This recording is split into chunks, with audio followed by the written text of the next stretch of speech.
फिर से सॉरी। पढ़, फिर से अरे पढ़। सॉरी भाई।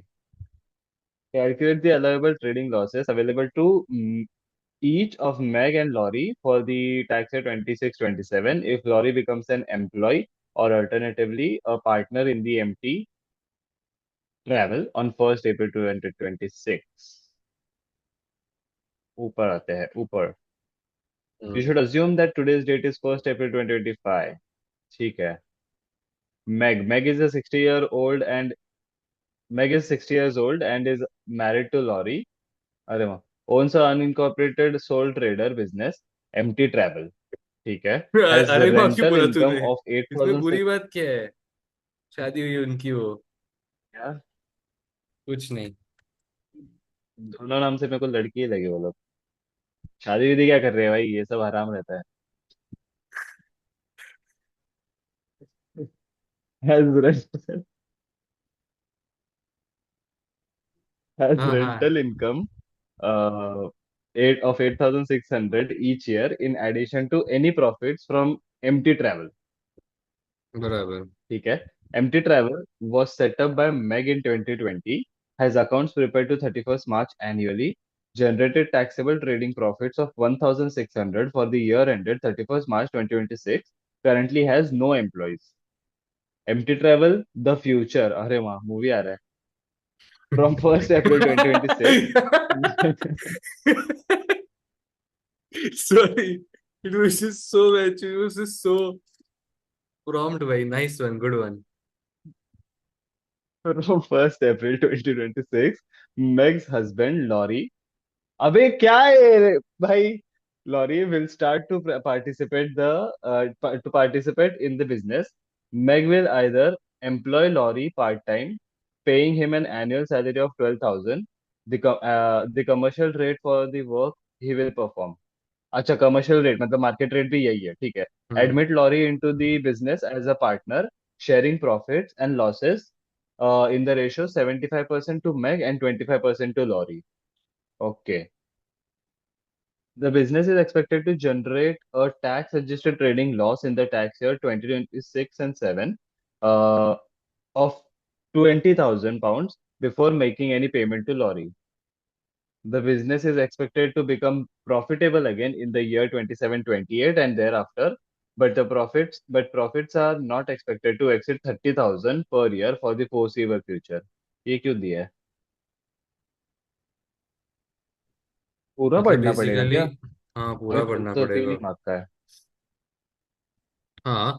Calculate allowable trading loss allowable to each Meg and Laurie for the tax year 26-27 if Laurie becomes an employee or alternatively a partner in MT Travel। ठीक है चल, पहले allowable loss तो निकाल लेते हैं।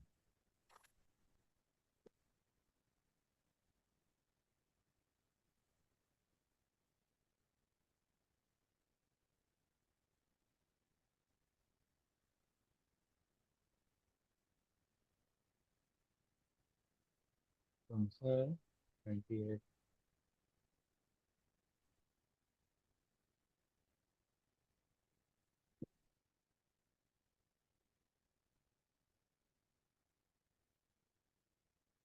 If admitted as employee, if Laurie is admitted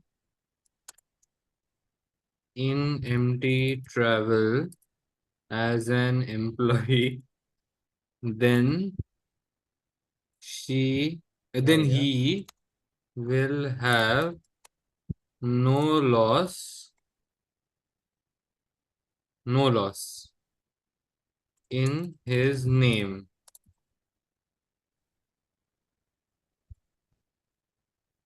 Mac के साथ क्या होगा मैक के साथ? तो अभी देख,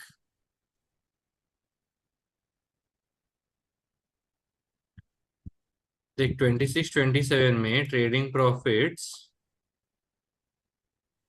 नहीं वो जाने दे मुझे। 26, मुझे 20, हाँ ये देखा, मुझे तो 26-27 का निकालना है। तो यहाँ पे हाँ. उन्होंने रेशियो दिया हुआ है, लेकिन नहीं वो मैक के लिए ना। हाँ। So if if Laurie is admitted in MT travel as an employ then, यही पूरा का पूरा, then Meg would have to Suffer all the deal with losses. all of the losses on its own, and thus the allowable loss for this bitch for Meg would be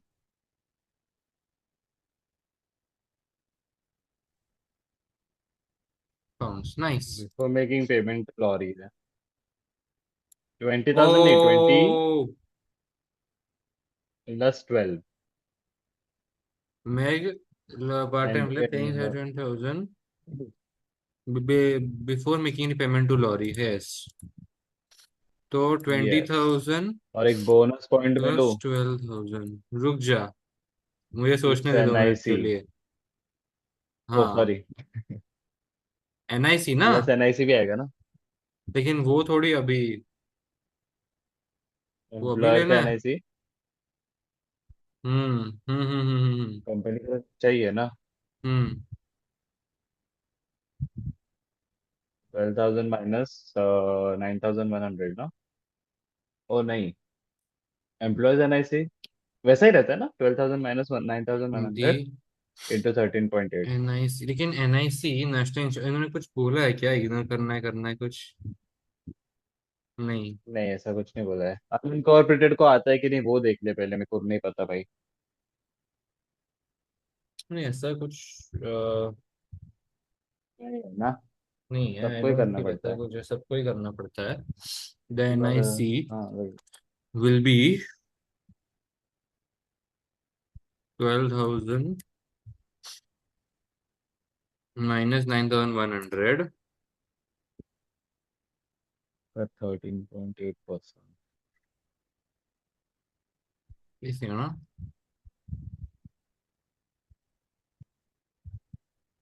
हम्म. ठीक है. 13.8%. सोच रहा था.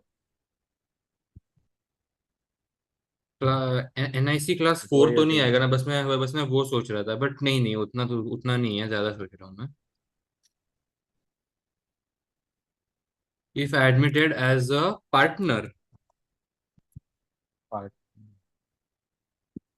75% Mac का, 25% lorry का.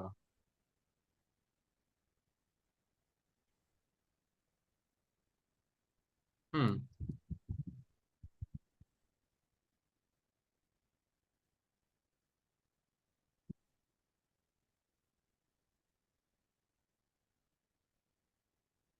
25%, 25%.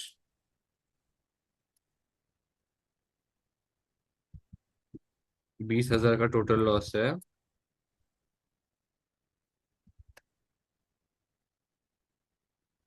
हम्म. हो गया. हो गया. वाओ. चल लेना भाई.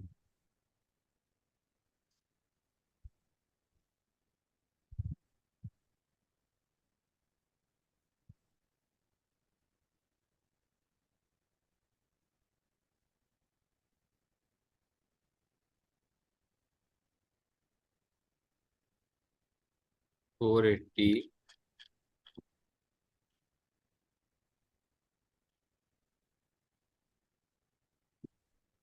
हम्म. If she is admitted as an employ, तो देखो उन्होंने 32,000 ही लिया है. उन्होंने एम्प्लॉयर्स एनआईसी के, लेकिन एमी देके एक नोट दिया है. तो शायद तेरा गलत है कुछ तो. ओ, उन्होंने बोला एनुअल अलाउंस मिलेगा बिकॉज इसने पिछले साल भी इसने कुछ नहीं किया रहेगा. ओ. ओके.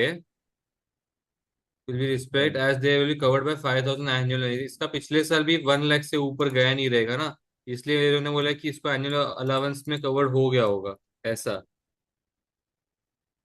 बट तेरा पॉइंट काफी ये सही था. नहीं आता. एनआईसी आ सकता था. However, employer allowance would be available. ठीक है. यस. और ये एज अ पार्टनर एम्प्लॉय तो 15,000 5,000 बराबर है. अब आगे. Advise Megan Laurie of the alternative ways in which their respective trading losses can be क्या. respective trading losses as calculated in A1 could be used depending on whether Lorry is taken on as an employee or as a partner, and state the rate at which the tax would be saved in each year.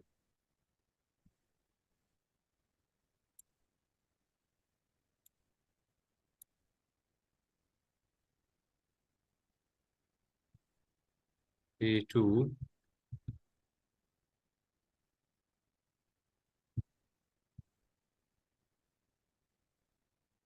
So in the current scenario, we can see that in the current scenario, we can see that हाँ, एक काम करता हूँ ना, इसको as a पहले पहले as a employ, if admitted as an employ, ऐसा ही करता हूँ. If admitted as an employee, so in the current scenario, we can see that if Lorry is admitted as an employee, then the loss is only available to Meg. So she has to set it off with her own profits, which would be, अभी देखा,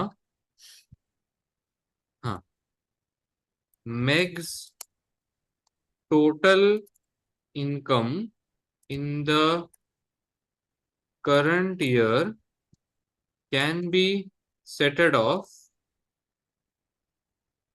with the help of personal allowance.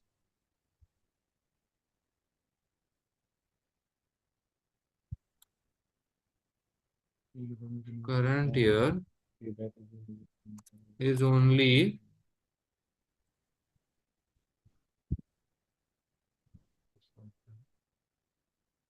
1,200 can be set off with the help of personal allowance. However, in the future years, the profits are going to be 30,000 in each year, and thus the tax can be saved at the rate of at the rate of 20% in each tax year, as we can and no personal allowance will also be wasted,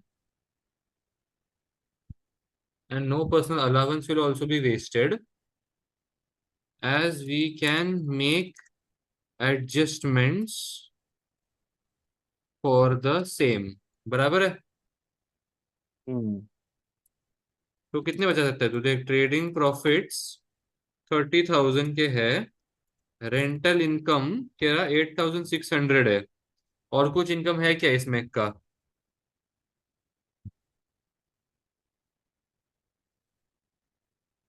नहीं. नहीं. So less PA,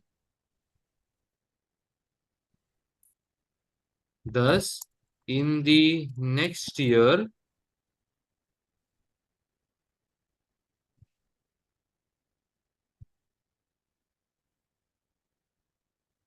pi 206 tax can be saved, and the remaining tax in the future years.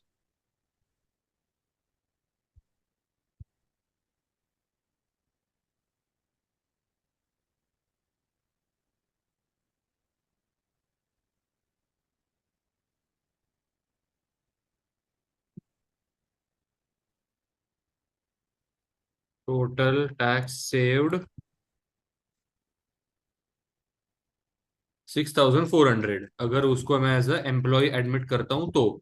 और मुझे लगता है यही एक होना चाहिए ना, और तो कुछ नहीं होगा, है ना? मतलब और तो कुछ नहीं होगा मतलब? मतलब यही है ना, मतलब एज ए एम्प्लॉय अगर मैंने इसको इंक्लूड किया हुआ है तो मैं हाँ इतना हाँ। ही टैक्स बचा पाऊंगा, मुझे हम्म। ऐसे लगता है, इससे ज्यादा नहीं बचा पाऊंगा, है ना?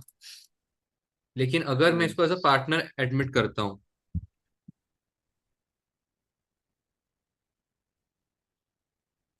so in the current scenario we can see that if Lori is admitted as a partner, then the losses will be available to both Meg and Lori. मैंने बस ऊपर से कॉपी पेस्ट किया हुआ है. So she can set off her losses with her own profits, which will be at the rate of 20%. अच्छा, मैं क्या बोल रहा हूँ, हमने हमें तो ऐसा कुछ दिया है क्या कि उसको मतलब कैरी फॉरवर्ड नहीं करना है वगैरह? नहीं नहीं। नहीं अब ना, हाँ फिर ठीक है. At the rate of to 20% in the future. Next, total income in the current year is only, अच्छा ये सब तो जाने दे अभी. Period of हाँ ठीक है, personal loans. However, in the future, profit is going to be 30,000 in each year. Then at the rate of 20%, no problems will be wasted. ठीक है.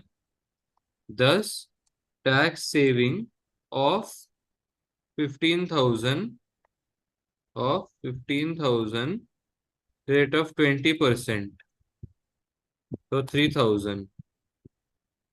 But when we look at the losses made by but when we look at the losses settled off by, कौन है ये बंदा? Lorry. Sorry. Sorry.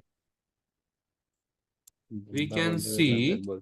that lorry can make an opening year loss relief claim under which he can carry back his losses in the carry back his losses to set them off with the previous year's total income. ना अब तो देखेगा and is total income, हाँ तो ये देख वो पिछले साल तक हायर रेट टैक्स पेयर था. हाँ। हम on FIFO basis we can see that Lorry until previous year was a higher rate taxpayer, and thus his 5,000 can be settled off to claim tax back at the rate of 40%. बराबर. हम्म। तो tax saving of 5,000 at the rate of 40%. तो अभी मेरा जो total tax saved हो रहा है 5,000 का इन केस टू. लेकिन ऊपर हो रहा है 6,400 का. लेकिन अब मुझे ये फिर से थ्योरी में एक्सप्लेन करना पड़ेगा क्या कि मेरे को लॉस ही यहाँ पे कम हुआ था करके? बट नहीं रे, अपने को तू तू दोनों का मिला के कैसे बता रहा है सेविंग? नहीं, ऐसे ऐसे नहीं बताऊं क्या? खराब दिख एडवाइस रहा है ना मैगन क्योंकि. Laurie of the alternative ways. अलग अलग ही बताना पड़ेगा दोनों का, एक साथ करके मत बता बट। हाँ, मेरे क्योंकि को वो लग फिर वो रहा है। रॉन्ग इंप्रेशन जाएगा, ऐसा लगेगा कि अरे उसका हम्म। लॉस ज्यादा करने से उसको प्रॉफिट कम, मतलब ऐसा हो रहा है set of.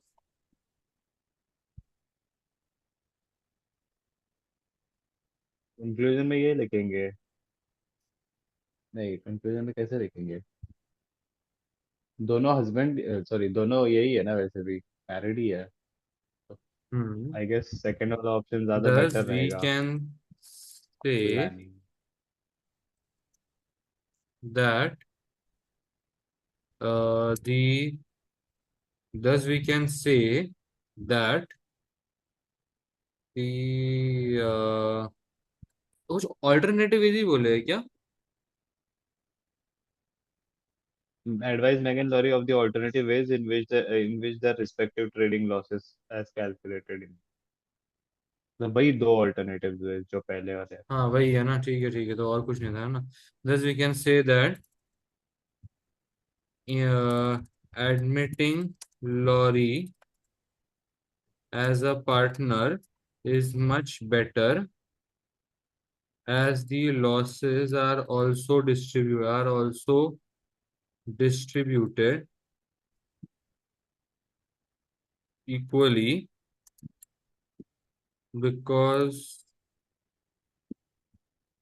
of which higher claim can be made from the HMRC, है ना?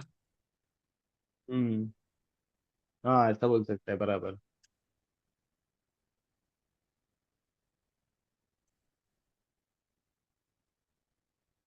फैमिली के लिए अच्छा है, ऐसा भी बोल सकते हैं, फैमिली प्लानिंग वाइज। हम्म। हम्म। चल, चेक देखते करे हैं। क्या आंसर? अपन ऐसा भी हम्म। शायद तो एंड में कंफ्यूजन में शायद थोड़ा सा ये भी डाल देंगे कि if possible in the in at least in the starting few years Laurie should be given higher percentage of the company, मतलब the sharing ratio should be higher to more favorable to lorry as compared to Max, so that more losses are transferred to lorry, losses. and hmm. so that more carryback can be made in the previous years, so as to save tax at the rate of 40%, ये बोल सकते हैं। और tax saved, हाँ भाई। Loss relief claim, जरा ये वाला पढ़ना। In the tax year 26-27, Meg has a allowable losses of 32,000 if Laurie is taken as on as an employee, and 15,000 if Laurie becomes a partner.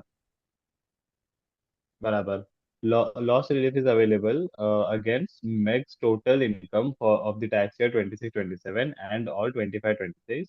In the tax year 26-27, Meg's only income will be 8,600 rental income. In 25-26, her income will include a taxable trading profit of 1,600. Oh, हाँ ये तो मैंने दिया किया था था ना। ये। हाँ, if admitted as an employee, तो ये देख, रेंटल इनकम, नहीं ये तो कैरी बैक के लिए वो लोग ने बोला है ना, मैंने खाली करंट ईयर के लिए किया था। मैं ये लोग कैरी बैक के लिए बोल रहे हैं। तो मैंने क्या अच्छा, बोला था कैरी कि बैक ये के लिए। देख, बट मैंने यहाँ पे ऐसे बोला था, max total income in the current year is only, हाँ, इन द प्रीवियस ईयर बोलना चाहिए था, in the previous year is only 10,200, can be settled of with the help of personal allowances, मैंने ऐसा बोला था। अच्छा, तो ओके ओके ओके। तो मिला ठीक है। दिया था।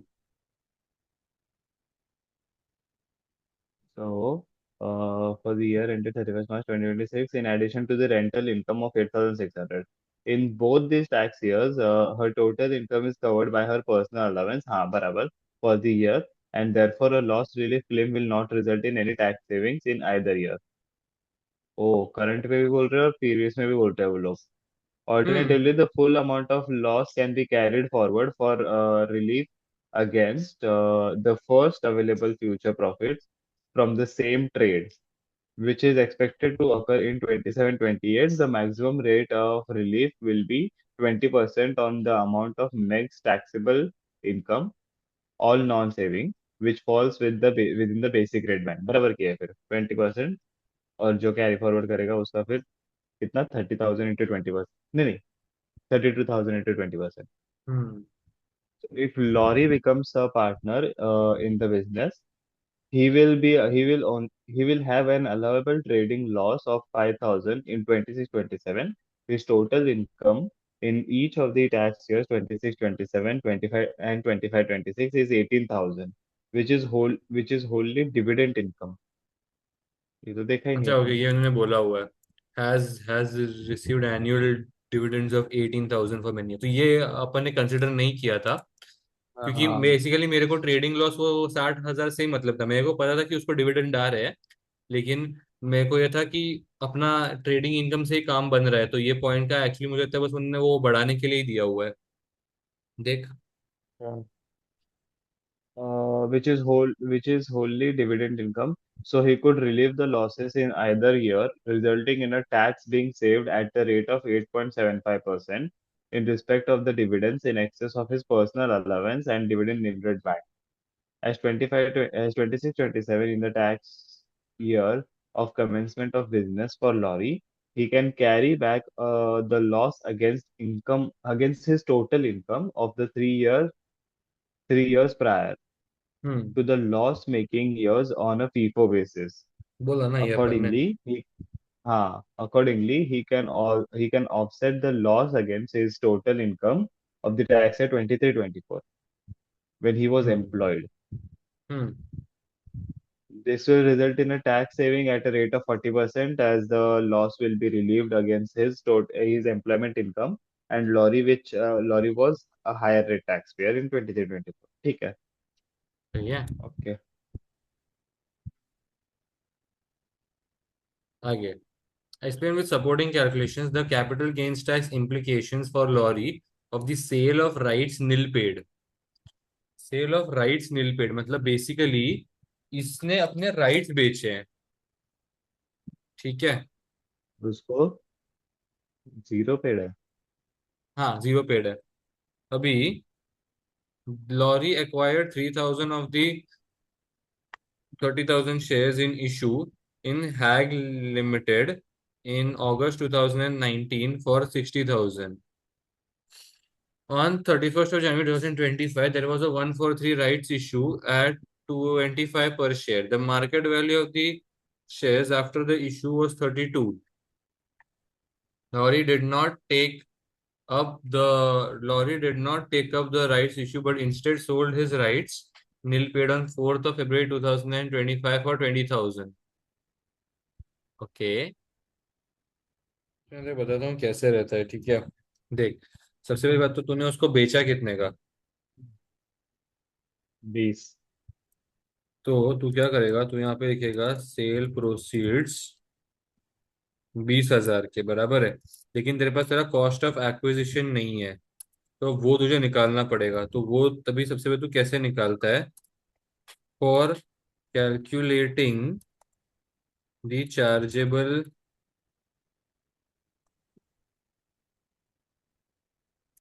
gains we need to calculate the cost of acquisition, for which we have to see, हवा लिख दिया मैंने भाई वहां पे, two C. for which we have to see the two conditions. First, sale proceeds below 3,000, ठीक है। And secondly, 5% of the market value of the sales। अभी इसको मैं लिखूं कैसे, मुझे समझ में नहीं आ रहा है, रुक जाइए, इनका देख लेते हैं यहाँ पे। Sale proceeds received are below और मोर, हाँ मोर या बिलो मतलब जो भी, दोनों एक्चुअली हमको कंडीशंस देखने हैं। अभी इस केस में हमारा मोर वाला ज्यादा इफेक्टिव है, बिकॉज बिकॉज उसका उसका वैल्यू 20,000 का है। हमें यहाँ लिख देंगे मोर, हम्म। और हाँ, more than 5% of the market value of the sale, 5% of the market of market value of the shares held, ठीक है। अभी shares। अभी अभी तेरा इतना तो तेरे को पता है कि तेरे sale proceeds are 20,000, sale proceeds are 20,000, ठीक है। सेकेंड वाला कंडीशन ऐसा है कि sale proceeds should be more than 5% of the market value of shares held. अभी तेरा तेरा 5% of the market value of shares held तू कितने होल्ड करता है? तेरी मार्केट वैल्यू देख क्या हो गई थी, 32 की हो गई थी, बराबर है? अच्छा, नहीं मैं कितने होल्ड करता, मैं 4,000 होल्ड करता हूँ ना अभी तो, 3,000 नए होल्ड करता शेयर्स है के ना? साथ। नहीं, नया नए तू ले ही नहीं रहा ना, तू ओके। राइट सेल कर ओके रहा है। हाँ, नए तो ले ही नहीं तो रहा, राइट सेल कर रहा है। बेसिकली तेरा 5%, अरे भाई ये क्या, ना 5% into bracket open 3,000 shares into 32 का मार्केट वैल्यू तो है तेरे को 4,800। तो ऑब्वियसली तू बेसिकली यहाँ बराबर। पे दोनों कंडीशंस फुलफिल कर रहा है, राइट? हाँ हाँ। Both the conditions are fulfilled and so दोनों होने चाहिए कि, मतलब ऐसा इन जनरल भी दोनों disposal होने चाहिए should, क्या? Good question. तो अगर मोर देन 3,000 रहेगा तो दोनों होने चाहिए, अगर लेस देन 3,000 रहेगा तो कोई भी एक चलेगा। ये देख, लेस एंड देन थ्री लिखा है थाउजेंड यहाँ रहेगा पे तो फिर और नीचे लिखा है। वाला ही होना। हाँ ओ, ओके। बट अगर लेस देन 3,000 है तो फिर वही हो गया ना तेरा बेसिकली, फिर अगर लेस देन 3,000 है तो तेरा, तो लेस तू देन थ्री डिफर थाउजेंड अगर करता है। नहीं है। नहीं, अगर लेस हाँ देन हाँ थ्री हाँ हाँ। थाउजेंड नहीं है तो मतलब वो मोर देन 3,000 है, मोर देन 5% है, ठीक है? ओके। ठीक है, तो तू क्या करेगा, तो तू पार्ट डिस्पोजल करेगा। लेकिन अगर बीच में और आ रहा है और तेरा इन दोनों कंडीशंस में से अगर एक भी फुलफिल हो रहा है, अगर इन दोनों कंडीशंस में से अगर एक भी फुलफिल हो रहा है तो मतलब ये तो फुलफिल ही नहीं हो रहा है, तो ये तो चला गया, तो फिर यही बचा। अगर यही बट बचा तो तेरे को क्या करना है, तेरे को खाली डेफर करना है, मतलब तेरे को अभी कोई भी टैक्स नहीं आएगा, तू अभी मस्त गेन निकालेगा हाँ लेकिन हाँ कोई हाँ टैक्स नहीं हाँ भरेगा। हाँ हाँ। उसका तेरे को खाली तेरे कॉस्ट में से माइनस करना है, तो बाद में जाके पे करेगा ऐसा। अभी सो समझा पार्ट डिस्पोजल समझा। Should take place for which a b a plus b, अरे a plus b cost, a is your sale proceeds 20,000, b is your market value of the shares held which is 96,000, a b जाने दे। Cost is your cost which is 60,000। तो अब तू क्या करेगा, cost into bracket open a divide by a plus b bracket close, ये आ गया cost. This is your fucking cost of acquisition less a 3,000 पहले तेरे टैक्सेबल गेन्स, पहले तेरे को टैक्स, तेरा टैक्स अभी, तू अभी कौन सा रेट का पेयर है तो वो लिखना पड़ेगा, तू कौन से साल में आ रहा हायर है? हायर। तू आ रहा है 25 में ही, और तू है हायर रेट टैक्स पेयर।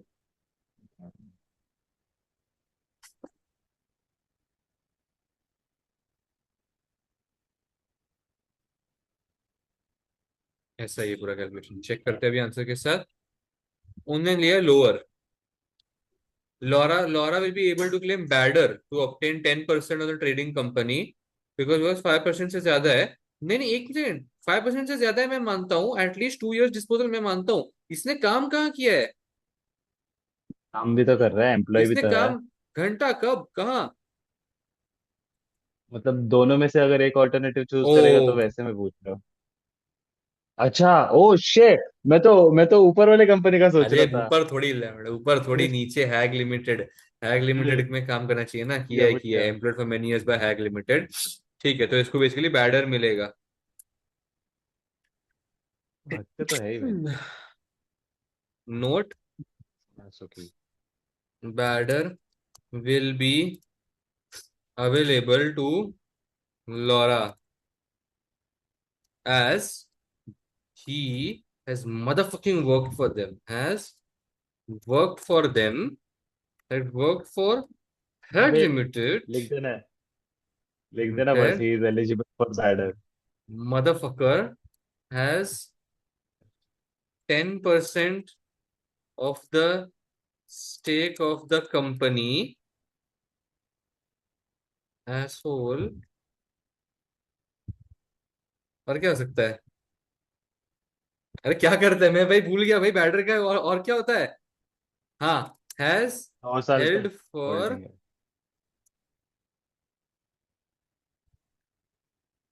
है। Has held for more than 2 years।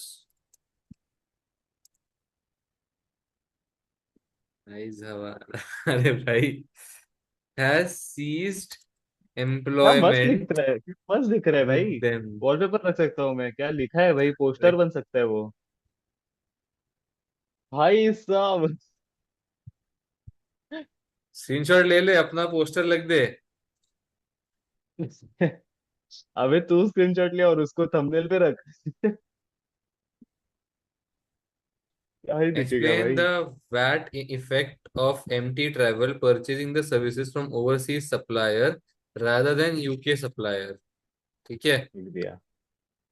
अभी empty travel is registered for the purposes of VAT।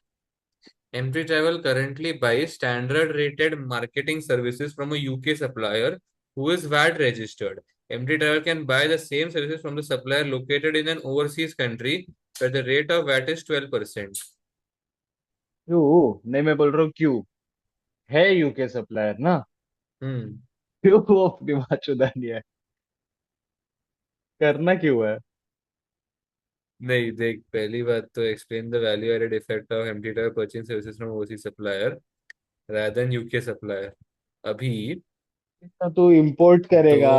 हम्म। एक तो तू इंपोर्ट करेगा, उस पे तू 20% का आउटपुट वैट भरेगा, क्लेम लेगा इनपुट का एग्जैक्टली, 12% का, फायदा कहाँ पे है। तो वही सब बोलना है कि भाई ओवरसीज में क्या वैट रहता है उससे फर्क नहीं पड़ता। हमको करंट ईयर में हमारे कंट्री में जो वैट है उसी से फर्क पड़ता है। लेकिन एमी, मैं क्या बोल रहा हूँ, है ना। बेवकूफ तो ये है, क्योंकि your input VAT that you are claiming would be your is 12%। Would be your output tax ना, है ना? वो इसी केस में होता था ना। न्यूट्रल इफेक्ट बोल रहा है ना। हाँ, न्यूट्रल इफेक्ट, है ना? Yes yes. वही तो, यस। तेरा न्यूट्रल इफेक्ट आया तो तू क्यों खरीद रहा है? चलते है ना, क्योंकि एक नंबर पे।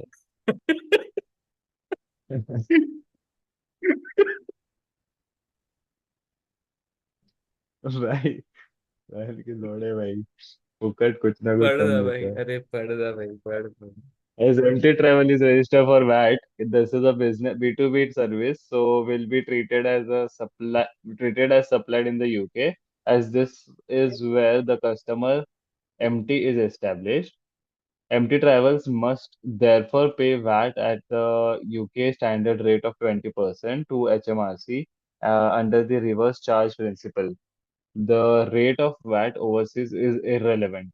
Input VAT can be reclaimed on these expenses in the normal way. MT Travel's VAT position is therefore the same if the services had been purchased. ना लंड क्वेश्चन है ना भाई, ना लंड। देख, मैं है बोलूँ भाई। क्या, ये थोड़ा सा खाली सेल ऑफ राइट्स ही खाली थोड़ा सा ट्रिकी था जो 5 मार्क के लिए आया था। तो तू बाकी के देखेगा तो अपने फिर भी काफी अच्छे तरीके से अटेम्प्ट किए हैं। हाँ, 8 मार्क वाला मेरा इतना ये नहीं था। क्या बोलते हैं, input contribution. My contribution was like this much. Your contribution was in this ratio, ये देख कहाँ गया वो रेशियो, ये देख ये वाला रेशियो। डिफरेंस। ये रेशियो हाँ था। यस। परफेक्ट। बराबर। परफेक्ट।